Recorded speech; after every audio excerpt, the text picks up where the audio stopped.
You think it's a willpower problem, but it's your body's survival program kicking in. They think if they just had 1 more ounce of willpower, they'd finally keep the weight off. But here's the cold, hard reality.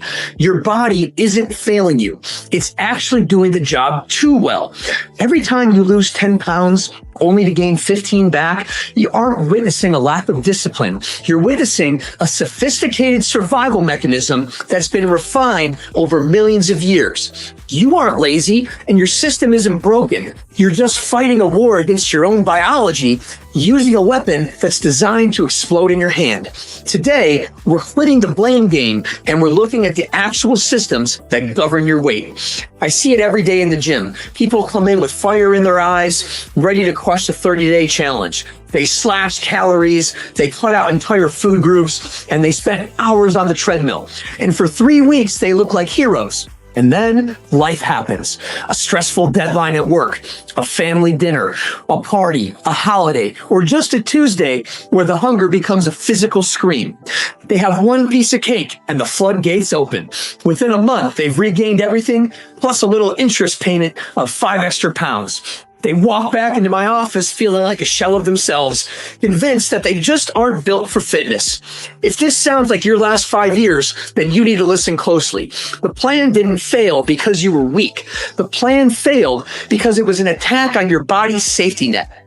The fitness industry has sold you a lie that weight management is a simple math equation, calories in versus calories out, governed by the police officer in your brain called willpower.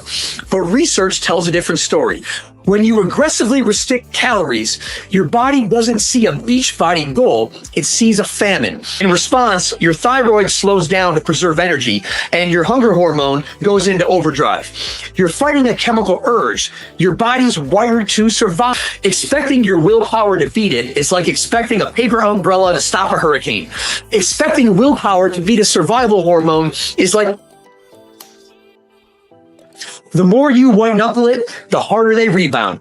Chronic weight cycling isn't just frustrating, it's physically taxing, potentially increasing your risk for cardiovascular.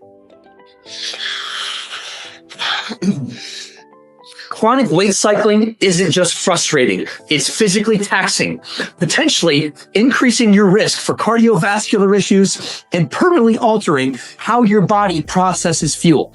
I'm not just reading this to you from a textbook, I've lived it. Early in my journey, I managed to drop over 100 pounds through sheer brute force. And I thought I had conquered my body. And then life hit. One high stress week turned into a month, turned into a year. I had a slice of cake at a birthday party and it was like a circuit flipper.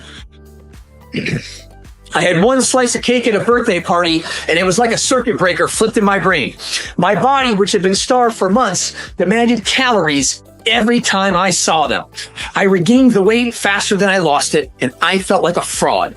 But the failure was the best thing that ever happened to me because it forced me to stop acting like a drill sergeant and start acting like a biologist. I spent years observing tons of other people and the patterns, and they're always the same. The harder you push against the body, the harder it pushes back. Sustainability isn't a buzzword, it's a physiological requirement. So if willpower isn't the answer and your body is hardwired to resist weight loss, are you just stuck? Is this your new normal because you're over 40? Absolutely not. But you have to change the terms of the engagement. You have to stop trying to beat your body into submission and you have to start negotiating with it. Most people are trying to hold a beach ball underwater. You can do it for a while, but eventually your arms get tired, and that ball is going to come flying up with twice the force. I'm going to show you how to let the air out of the ball so it stays where you want it to stay without the constant struggle. Here's the truth that might sting. Your effort is actually the problem. When you decide to try harder, you usually mean you're going to eat less and exercise more. In biology, that's the definition of a stressor. If you're already stressed out professionally and at home, and you're over 40 with high cortisol, piling on a restrictive diet, and 5 days of high-intensity intensity cardio is a recipe for a metabolic disaster. You are sending a loud and clear signal to your brain, we are under attack. This very intensity you think is required for success is the exact thing triggering your body to plateau and rebound. We have to stop treating your health like it's a 100-meter dash.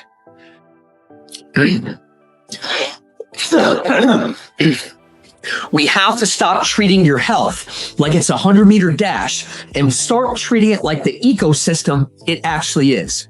The solution isn't a new diet. It's a new system for communication. We have to lower the threat level in your body so that it feels safe enough to release stored energy. This means moving away from caloric deficits that feel like starvation and moving towards a sliding scale of gradual change. We focus on muscle preservation, not just fat loss. Why? Because muscle is expensive tissue. Increased muscle means your engine, your metabolism just got bigger. Instead of cutting everything out, we add the right things in. Protein, sleep, progressive resistance. When